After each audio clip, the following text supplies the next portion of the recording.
ఉదయం లేచి నుంచి రాత్రి వరకు చేస్తున్న వ్యర్థము పని. అవునా కాదా? అవునా కాదా? మాట్లాడండి. అవును అనాలి, లేవు తలకాయ ఇబ్బంది అప్పుడే చెప్పిన నేను. అంటే స్పందన ఉండాలి. ఇది రైటా రాంగా? ఉదయం లేచి నుంచి ఎన్ని వ్యర్థం ఆలోచనలు ఉంటాయండి? మన గురించి ఏముండయండి. లేదా మన జీవితంలో జరిగిన చెత్తనంతా మళ్ళీ రిపీట్ చేసుకోవడం, దాన్ని చిత్తం అంటాం. ఈ వ్యర్థపు ఆలోచనలు ఉదయం నుండి రాత్రి వరకు చేస్తున్నాం. మరి అప్పుడు మన శరీరానికి డ్యామేజ్ అవుతుందా కాదు? అవుతుందని తెలిసి మళ్ళీ మనం వ్యర్థపు ఆలోచనలు చేస్తున్నాం. కాబట్టి మరి మన పిల్లలు ఏదైనా తప్పు చేస్తే మనం ఎలా మన పిల్లల్ని సంరక్షణ చేస్తామో, భగవంతుడి పిల్లలం మనమందరం. మరి ఆ భగవంతుడు మన కోసం నిద్రను పెట్టిందండి. ఆ నిద్రలో ఏం జరుగుతుందంటే శరీరాన్ని కాపాడుకునడానికి. గుర్తుంచుకోండి, నిద్ర ఎందుకు అంటే ఇది మీరు ఎవ్వరు ఆన్సర్ చేయలేదు. ఎందుకు చేయలేకపోయిందంటే శ్వాస మీద ధ్యాస లేదు. ఒకవేళ ఉన్నా ఎరుకలో లేరు, గమనించే స్థితిలో లేరు. ఎవరైతే ధ్యానం చేస్తూ గమనించడం, ప్రతిదాన్ని గమనిస్తారో చాలా జ్ఞానం దొరుకుతుందండి. ప్రతి దాంట్లో జ్ఞానం దొరుకుతుంది. ఒక జ్ఞానవంతుడికి అడుగడుగునా జ్ఞానం దొరుకుతుందట గమనిస్తే. ఈ పాయింట్ మనం ఇక్కడ బుర్రలో నోట్ చేసుకోవాలి. ఒక జ్ఞానికి గమనిస్తే అడుగడుగునా జ్ఞానం దొరుకుతుందని. అందుకనే నారాయణ రెడ్డి ఒక పాటలో కూడా రాసిండు, కంటేనే అమ్మ అని అంటే ఎలా? కంటేనే అమ్మ కాదు, కరుణించే ప్రతి దేవత అమ్మే అన్నాడు. కరుణ ఉండాలి. బిడ్డని అంటే సరిపోదు. ఆ తల్లికి కరుణ లేకపోతే అది అమ్మనే కాదు, బొమ్మ అన్నాడు. కానీ కనకపోయినా సరే ఆ అమ్మకి కరుణ ఉంటే, ఆ కరుణ ఉంటే చాలు, ఆమె దేవత అన్నాడండి. కరుణకి ఏ స్థాయిలో ఉందండి సృష్టిలో? కరుణ అంత గొప్పదండి. అందుకని కనకనలాడే ఎండకు శిరసు మాడిన, కనకనలాడే ఎండకు శిరసు మాడిన, తన నీడను అందించి చెట్టే అమ్మా అని చక్కగా రాశాడండి ఈ పాట. అంటే మనకు నిద్ర గొప్పతనం తెలదండి. అందుకని కొన్ని పాటలలో, కొన్ని సినిమాలలో కొందరు దర్శకులు జ్ఞానంతో ఉన్న వాళ్ళు ఉంటారండి. ఆ నలుగురు సినిమాలు తీసిన అతను కూడా అలాగే ఎంత చక్కగా ఉందండి. మరణం తర్వాత ఎలాంటి స్థితులు ఉంటే ఎలా జరుగుతుందని చక్కగా చూపించారండి. అందుకని ఈ చెట్టు ఏం చేస్తుందంటే చెట్టులో కరుణ ఉందండి. కానీ మనం చెట్టుని మామూలుగానే చూస్తామండి. ఏ రోజు కూడా చెట్టుకి కృతజ్ఞత చెప్పినట్టు లేదండి. ప్రతిదీ మనకి చెట్ల నుంచే వస్తుంది. నువ్వు కడుపులో ఏమన్నా ఇందాక ఉప్మా తిన్నారండి, ఉప్మాలో వేసిన ప్రతి దినుసులు చెట్టు నుంచే వస్తాయి. ఆఖరికి రవ్వ కూడా, గోధుమలు చెట్టు నుంచే వస్తాయి. అంటే అది అంత ఎండకి తన శిరస్సు మాడినా కూడా మనకు తన నీడను అందించే చెట్టే అమ్మ. అంటే తన లోపల ఎంత కరుణ ఉందో మనల్ని తెలుసుకోమంటుండు. అంటే ఒక జ్ఞాని చెట్టులో చూస్తాడు, పుట్టలో చూస్తాడు, మట్టిలో చూస్తాడు, నీటిలో చూస్తాడు, అన్నింటిలో చూస్తూ అందరిలో చూస్తాడు. వాడంటే నాకు ఇష్టము అంటున్నాడు కృష్ణ గీతలో. చూడండి, అన్నింటిలో చూడాలి, అన్నింటిలో చూడాలి, అన్నింటినీ నీవిగా భావించాలి. అంటే ఈ నిద్ర కూడా ఎందుకు అంటే మన శరీరాన్ని కాపాడడానికి. ఆ నిద్ర దేవత అంటే మన అమ్మ ప్రకృతి మాత. ఉదయం లేచి నుంచి రాత్రి వరకు శరీరాన్ని ఆలోచనల ద్వారా డ్యామేజ్ చేస్తున్నాం. కాబట్టి ఈ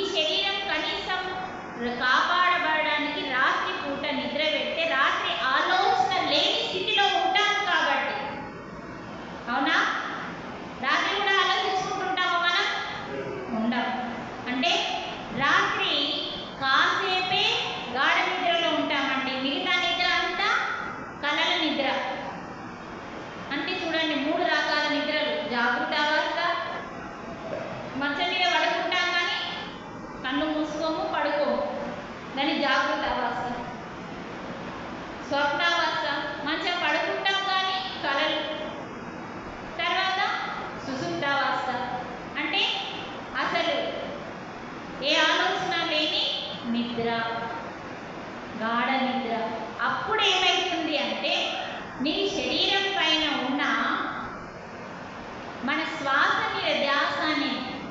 శ్వాస అపాన వాయువుని మేలుకొల్పుతుందండి రాత్రి. అపాన వాయువు ఏం చేస్తుందో తెలుసా? ఎంతమంది తెలుసు? అసలు అపాన వాయువు ఎక్కడ ఉంటుంది? పంచ ప్రాణాలు అంటారండి. పంచ ప్రాణాలను విన్నాం కదా, పంచ ప్రాణాలు విన్నాం. ప్రాణ, అపాన, సమాన, ఉదాన, వ్యాన, ఇవి 5 ఉన్నాయి. మరి పంచ ప్రాణాలు ఎక్కడెక్కడ ఉన్నాయో మనకు తెలియదు. ఒకవేళ తెలిసినా అవేం చేస్తాయో తెలుసుకోవాలి. అపాన వాయువు మూలాధారంలో ఉంటుంది. మూలాధారం ఎక్కడ ఉంది? మల విసర్జన రంధ్రం. ఆ రంధ్రంలో అపాన వాయువు ఉంటుందండి. అది రాత్రిపూట ఏమవుతుంది? ఎక్కువ పనిచేస్తుంది. అంటే మనకి ధ్యానం ఎక్కువ కుదురుతున్నప్పుడు కూడా అందరికీ ఎక్కువ వాష్రూమ్ వస్తుంది, ఎక్కువ మోషన్స్ అవుతూ ఉంటాయి, ఎక్కువ చెమట వస్తూ ఉంటుంది. అంటే మనకు అప్పుడు ఏమవుతుందంటే అపాన వాయువు చక్కగా పనిచేస్తుంది. ఈ రాత్రిపూట ఏమైందంటే మన శరీరం పైన చూడండి, గమనించండి, అన్ని సన్నటి వెంట్రుకలు ఉంటాయండి. ఉన్నాయా? ఉంటాయి, ప్రతి ఒక్కరికి ఉంటాయి, పైనుంచి కింది వరకు ఉంటాయి. ఆ వెంట్రుకల కింద రంధ్రాలు ఉంటాయి. వాటికే మనం శ్వేత రంధ్రాలు అంటాం. రాత్రిపూట ఏమైందంటే మీరు సుషుప్తావస్థలోకి వెళ్ళినప్పుడు ఆ రంధ్రాలన్నీ ఆ అపాన వాయువు ద్వారా ఓపెన్ అవుతాయి. అవి ఓపెన్ అయినప్పుడు ఏమవుతుందంటే ఆ రంధ్రాల ద్వారా పరమాత్మ శక్తి అంతటా నిండి ఉన్నదండి. నిండి ఉన్నది, కానీ మీ లోపలికి రావట్లేదు. మీ లోపలికి రావాలంటే ఏం చేయమన్నాడు? మీ అంతరంగంని శూన్యం చేయమన్నాడు. అంటే మనస్సుని శూన్యం చేయాలి, జీరో చేయాలి.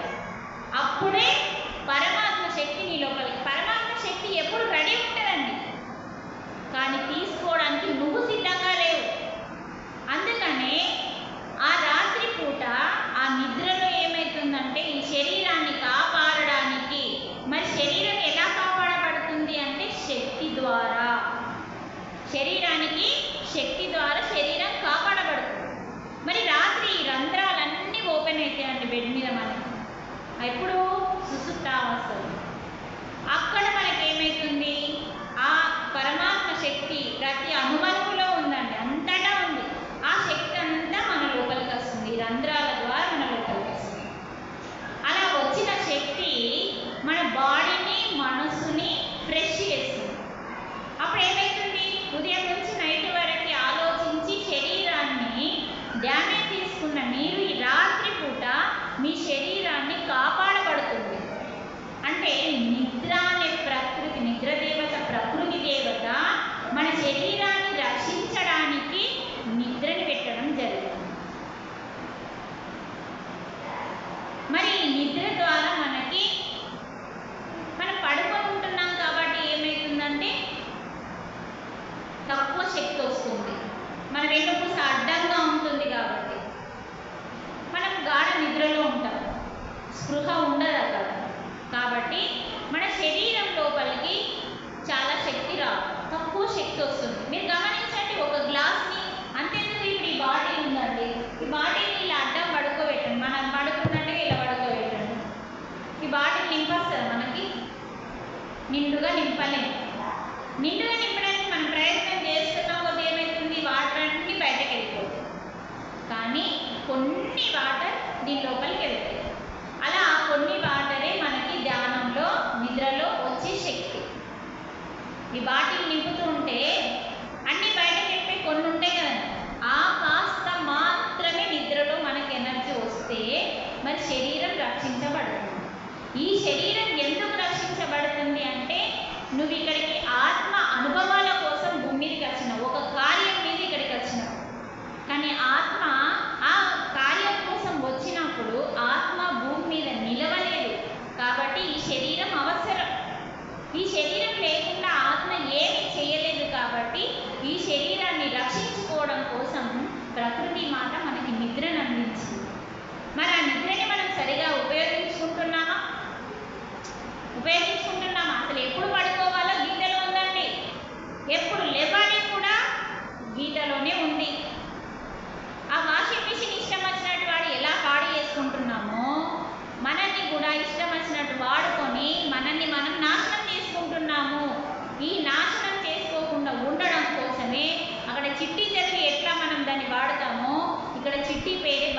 గీత.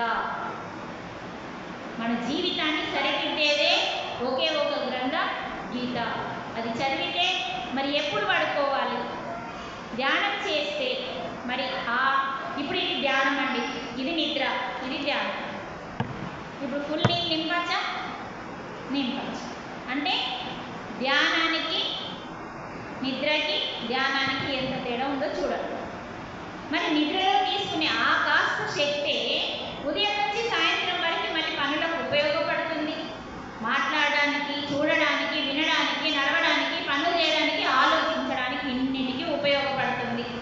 రాత్రి ఆ కాస్త శక్తి ఇన్నిటికి ఉపయోగపడితే మరి ధ్యానంలో తీసుకునే అపార శక్తి ఎంత ఉపయోగపడుతుందో చెప్పండి. మరి అంత ధ్యానంలో తీసుకునే అపార శక్తి మామూలు రోజులలోనే అంత అపార శక్తి వస్తే మరి పౌర్ణమి, అమావాస్య ప్రత్యేక దినాలలో ఇంకా భూమి మీద అపార శక్తులు వస్తాయండి భూమి మీదకి. ఎందుకంటే ఈ భూమిని, ప్రకృతిని నడిపించే వాళ్ళు ఉన్నారండి. వాళ్ళు ఏం చేస్తారంటే ఈ భూమి మీదకి శక్తుల్ని విడుదల చేస్తారు. ఆ పౌర్ణమి రోజు కానీ, ఈ అమావాస్య రోజులు కానీ మనకి ఈ యొక్క భూమిని రక్షించే సప్త ఋషులు ఉన్నారు.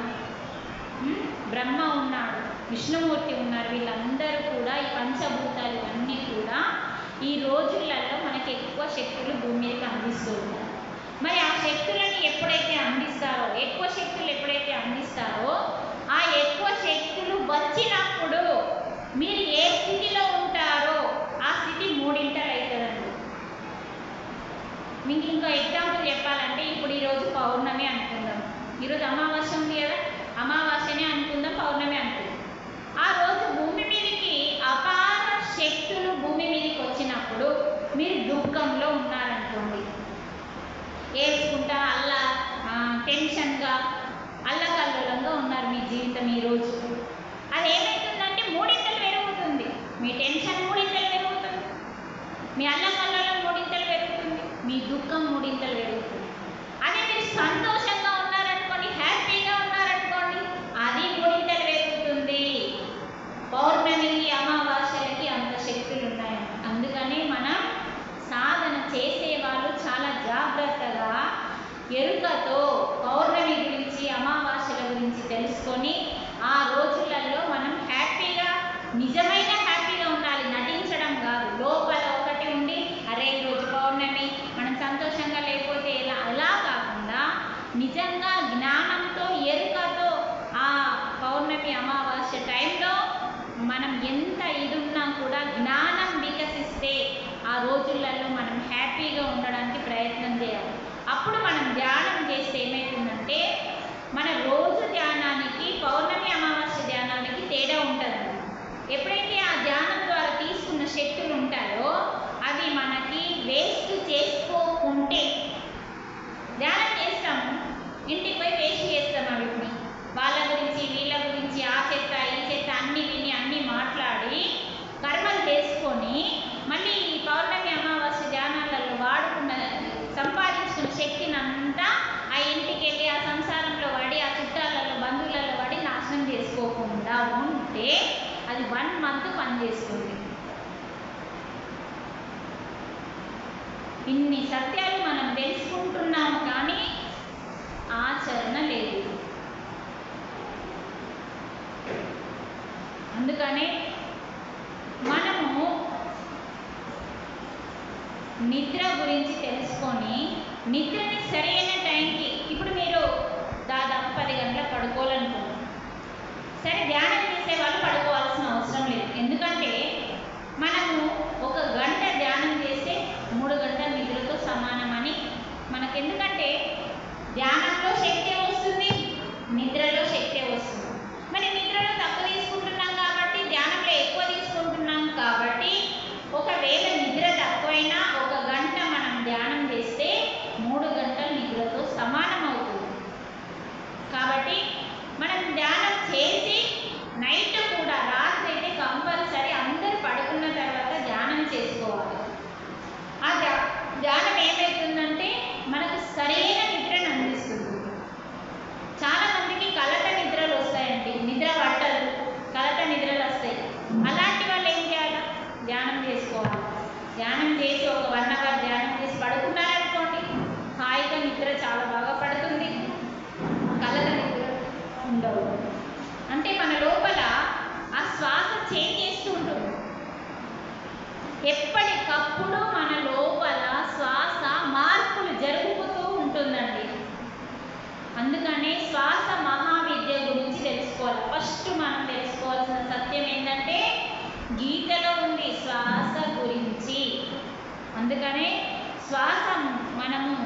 ఎంత తెలుసుకుంటామో శ్వాస గురించి అంతగా మనం శ్వాసకి దగ్గర అవుతామండి. మనం కావాల్సింది శ్వాసకేనండి, దేనికి కాదు. ఎందుకంటే శ్వాసకి ఎంతెంత దగ్గర అవుతామో పలుకులు అంత తీయగా వస్తాయి, అంత నీట్గా వస్తాయి, అంత చక్కగా వస్తాయి. అలాంటి శ్వాసకి ఎంత దగ్గర అవుతామో, శ్వాస గురించి ఎంత జ్ఞానం తెలుసుకుంటామో ఆలోచనలు అంత చేంజెస్ వస్తూ ఉంటాయి. చెప్పండి కదా, శ్వాస మొత్తం సర్వస్వం. శ్వాస అంటేనే సర్వస్వం. వాక్కుకి, ఆలోచనలకి, మనసుకి, ఆఖరికి మీ ప్రాణాలని కాపాడేది కూడా శ్వాసే. శ్వాస లేకపోతే ఏం చేస్తామండి? మన శ్వాస లేదనుకోండి ఉంచుకుంటాం ఐడా. చిట్ట చివరి శ్వాస కోసం చూస్తాం మంచాల వన్నోళ్ళని. ఆ చిట్ట చివరి శ్వాస పోగానే తీసుకుపోయి బయట పడేస్తాం. అంటే శ్వాస ఉంటేనే మనకెంత విలువ ఉంది. ఆ శ్వాసని మనం విచ్చలవిడిగా తీసుకోవడం ఆపేయాలి. అందుకని మళ్ళీ ఎన్నో చెప్తున్నాడండి శ్లోకాలలో. ఎవరికైతే మమకారం, కోపం, భయం ఇవన్నీ ఉంటాయో మమకారం కూడా ఉండద్దు. ఈ కోపాలు, భయాలు ఇవన్నీ కూడా ఏం చేస్తాయంటే శ్వాసకు దగ్గర కానివ్వవు, ఆత్మకి దగ్గర కానివ్వవు. ఈ స్థితులు దాటాలి అని చెప్తున్నాడు గీతలు.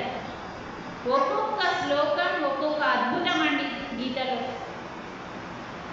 అది పోనండి 700 శ్లోకాలు చదవకపోయినా కనీసం ఇవన్నా చదివి మనం 104 శ్లోకాలు ఎన్ని రోజులు, ఒక సంవత్సరం లోపల అన్ని కంప్లీట్ చేసుకోవచ్చు. 104 శ్లోకాలు చక్కగా కంఠస్థం చేసి, కంఠస్థం కాకపోయినా సరే సరిగా చదవడం రావాలి, తప్పులు లేకుండా సరిగా చదవడం రావాలి. ఆ శ్లోకం ఏం చెప్తుందో అర్థం కావాలి. అప్పుడు మనం అప్లై చేయాలి, దాన్ని చక్కగా ఆచరించాలి.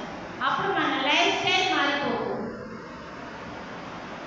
అప్పుడు లైఫ్ స్టైల్ మారినప్పుడు ఏం జరుగుతుంది? మరి ఆరోగ్యం వస్తుంది. తర్వాత ఆరోగ్యం ఉంటే మహాభాగ్యం అన్నామండి. ఆరోగ్యమే మహాభాగ్యం అన్నాం. మరి ఆరోగ్యం ఉంటే మహాభాగ్యం అంటే ఆనందమే కదా. డబ్బు ఉంటే మహాభాగ్యం అని ఎవరైతే చెప్పలేదు, ఆరోగ్యం ఉంటే అన్నారు.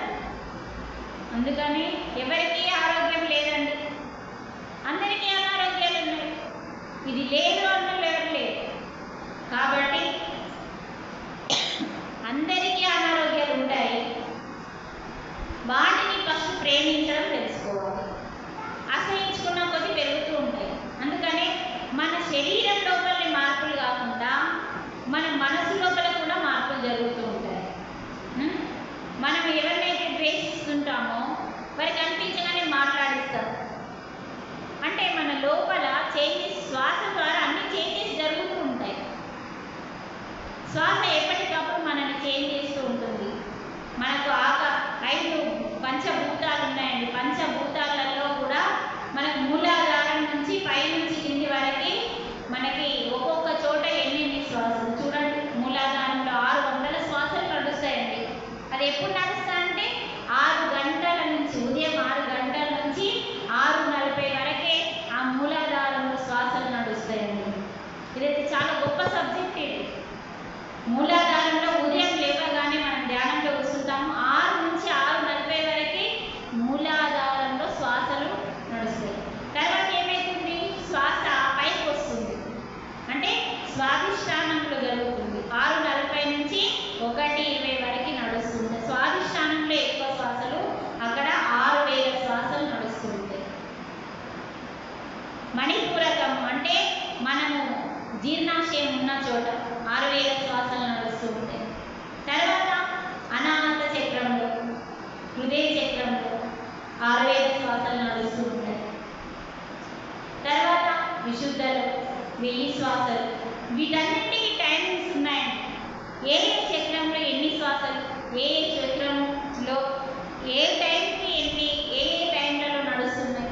ఎంత గొప్ప విద్య అండి మనకు అందించిన మహానుభావుడు బ్రహ్మశ్రీ పితామహ పత్రిజీ. మామూలు విద్యను అందించలేదండి. ఎందుకంటే మీకు సబ్జెక్టు తెలియదు కాబట్టి దాని గురించి అర్థం కావట్లేదు. కానీ తెలుసుకున్న వాళ్ళకి అసలు ఎంత మహావిద్య అని అందుకే పేరు పెట్టింది.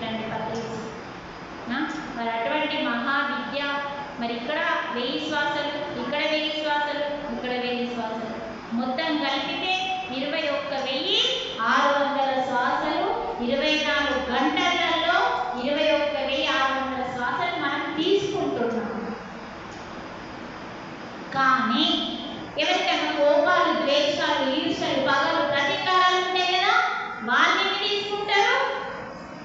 ఇంకెక్కువ తీసుకుంటారు, డబ్బులు తీసుకుంటారు.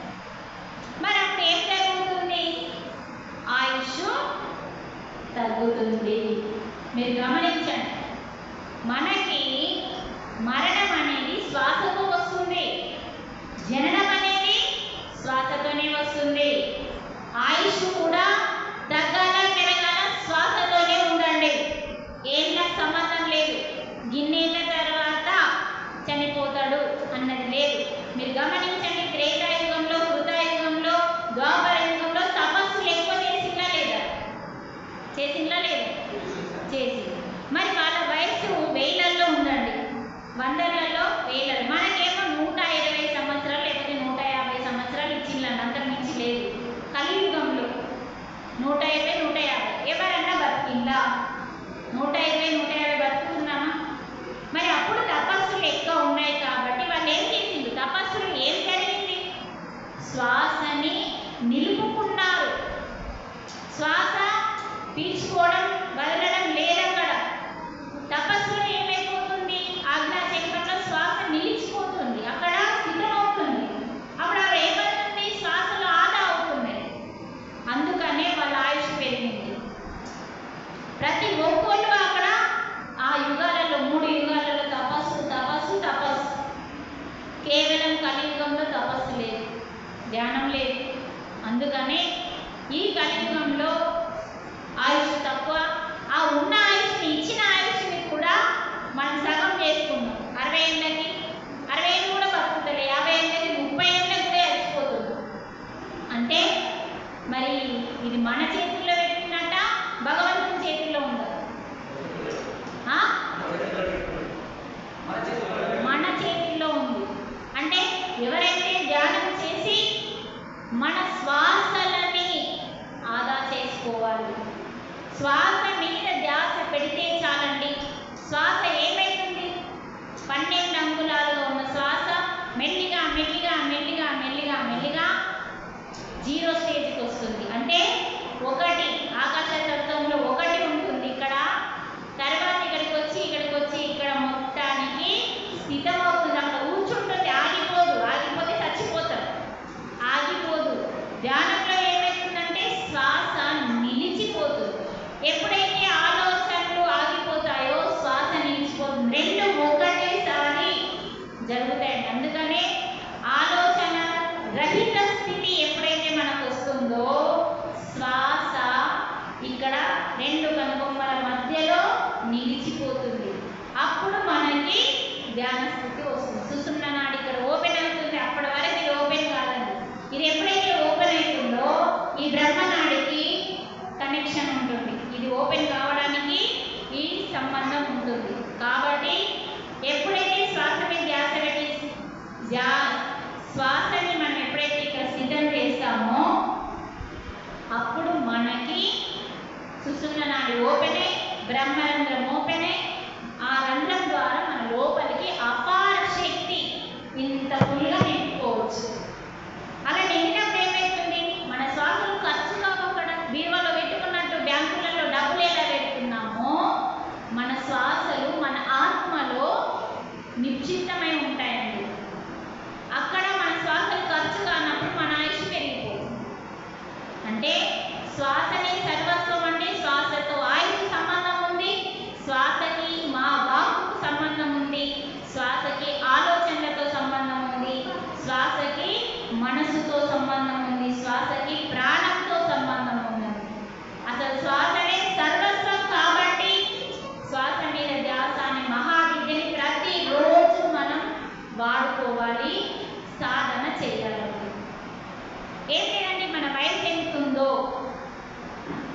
ఇప్పుడు కొత్తగా వచ్చిన మన వయసు ఎంత ఉందో అన్ని నిమిషాలు తప్పకుండా 2 సార్లు ధ్యానం చేయాలండి. ఉదయం లేకపోతే రాత్రి. ఉదయం చేయాలా, రాత్రి చేయాలా? ఖచ్చితంగా ఏ టైం చేసుకుంటావో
శ్వాస మీద ధ్యాస పెట్టి ధ్యానం చేసి ఆలోచనలు వస్తే కట్ చేయండి.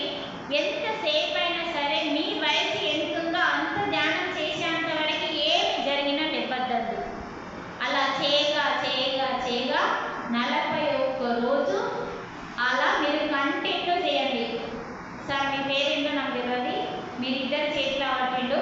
మీరు చక్కగా రెగ్యులర్గా రోజు ఇంట్లో ఏం చేయండి, 41 రోజు ఒకే స్థలంలో కూర్చోండి. ఏ స్థలం బాగుంటుందో మీరు ఎంచుకోండి, కూర్చోండి. బెడ్ మీద కూర్చోవచ్చు, బెడ్రూమ్లో కూర్చోవచ్చు, ఎక్కడన్నా కూర్చోవచ్చు. నియమము అనేది లేదు కాబట్టి శుచి శుభ్రత ఉండాలి, ఇల్లు శుభ్రంగా ఉండాలి, శుచి శుభ్రత ఉండాలి. అంతే. చక్కగా 41 రోజు మీ వయసుని బట్టి స్టార్ట్ చేయండి. శ్వాస మీద ధ్యాస పెట్టి ధ్యానం చేస్తూ వస్తున్న ఆలోచనలని కట్ చేస్తూ అలా చక్కగా మీ వయసుని బట్టి టైం తీసుకొని 2 సార్లు చేయాలి. ఏమన్నా సరే ఆలోచనలు వస్తాయా, ఆలోచనలు విపరీతంగా వస్తాయా, ఆలోచనలు ఆగిపోతాయి, ఏమన్నా జరగండి, కానీ చేతులు మాత్రం ఆపదు. ఎప్పుడైతే మీరు చేయడం ఆపకుండా శ్రద్ధతో కసితో చేస్తారో అప్పుడు ఫలితం మీకే కనిపిస్తుంది. అందుకనే గురుగారు ఏం చెప్తారంటే ప్రతి ఒక్కరూ కొత్తగా ధ్యానంలోకి ఎవరైతే వస్తారో 41 రోజు అంటే మండలం చేస్తారో 41 రోజు తప్పకుండా క్రమం తప్పకుండా ఎవరైతే చేస్తారో వారికి ధ్యానం మీద ఒక పట్టు, ఒక అవగాహన, ఓహో ధ్యానం అంటే ఇలా అని మనకు ఒక అవగాహన వస్తుంది. ఆ అవగాహనతో మనం ఇంకా ముందుకెళ్ళచ్చు. మీకు అప్పుడే తెలిసిపోతే శరీరం ఒకలాంటి వైబ్రేషన్స్ తెలుస్తూ ఉంటాయి. ధ్యానంలో శక్తులు మనం తీసుకుంటున్నప్పుడు, అపార శక్తి మనం తీసుకుంటున్నప్పుడు చీమలు వాకినట్టు, తేలు వాకినట్టు, దురద పెట్టినట్టు ఇక్కడిక్కడ ఇట్లా అనిపిస్తూ ఉంటుంది.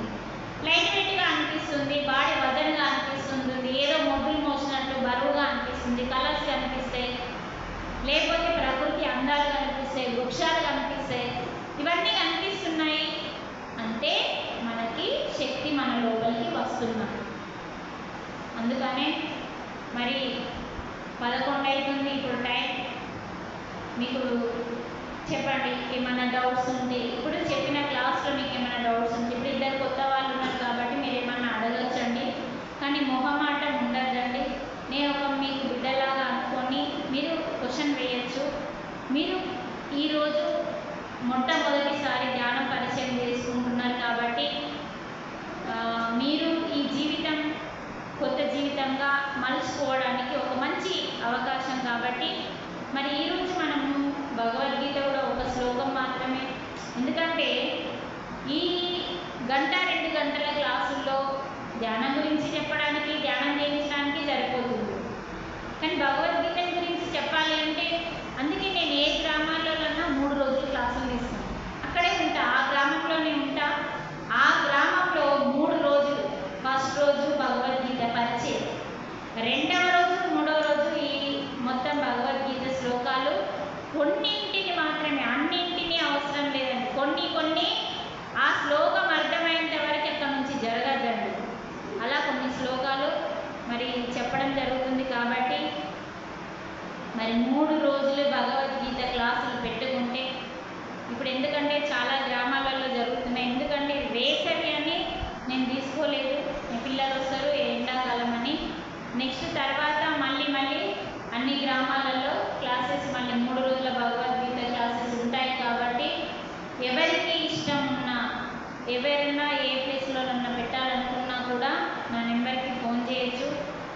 నేను కూడా ఏ టైంలోనన్నా క్లాసెస్ తీసుకుంటానంటే వచ్చిన అవకాశాన్ని ఎప్పుడు నేను వృధా చేసుకోను. ఎందుకంటే మనం ఎన్ని రోజులు ఉంటామో తెలియదు, మనం వచ్చిన కార్యాన్ని సద్వినియోగం చేసుకోవాలి. ఏదో ప్రాపంచిక పనుల కోసం నేను ఆధ్యాత్మికాన్ని ఎప్పుడు పక్కకు పెట్టలేదు, పక్కకు పెట్టమని మా సార్ కూడా నాకు ఎప్పుడు చెప్పలేదు. కాబట్టి నా ఈ అంత కార్యానికి మా సారే ముందుండి నడిపిస్తున్నాడు కాబట్టి ఆయనకి శతకోటి వందనాలు. మరి మీకు ఇంకేమైనా డౌట్స్ ఉంటే అడగండి. మరి కాసేపు సాధన చేస్తారా, మరి క్లాస్ క్లోజ్ చేసుకుందామా, తర్వాత మీ ఇష్టం. మరి నాకైతే ఈ చక్కటి అవకాశాన్ని ఇచ్చినందుకు మీ అందరికీ చాలా చాలా కృతజ్ఞతలు. Thank you very much. మరి ఇంకా మనకి శ్వాస గురించి చాలా విషయాలు తెలుసుకునేవి ఉన్నాయి. మరి మనం ఏం చేద్దాం? సాధన చేద్దామా, క్లాస్ విందామా, లేకుంటే క్లోజ్ చేసుకుందామా? క్లాస్ని నిర్వహించిన వాళ్ళు మాట్లాడవచ్చు. చూడండి, సాధనలో అంటే మంచిగా మెడిటేషన్లో కూర్చుందాం. ఎవరు మాట్లాడతలేరు? మెడిటేషనా? ఓకే, ఎంతసేపు చేద్దామండి? గిట్ల గిట్ల అంటే నోరుతో చెప్పండి. ఒక 10 నిమిషాలు చేద్దామా? ఎవరికన్నా అనీజీగా ఉందా అండి? ఇక్కడ అందరికీ ఏమన్నా డల్గా ఉన్నారా? ఎవరైనా వేరే ఊరికి వెళ్ళన్నా? ఎవరైనా వేరే ఊరు ఉన్నారా? అందరు లోకలే కదా? సరే చూడండి, మీ ఇష్టం. మీకు శ్రద్ధ లేకపోతే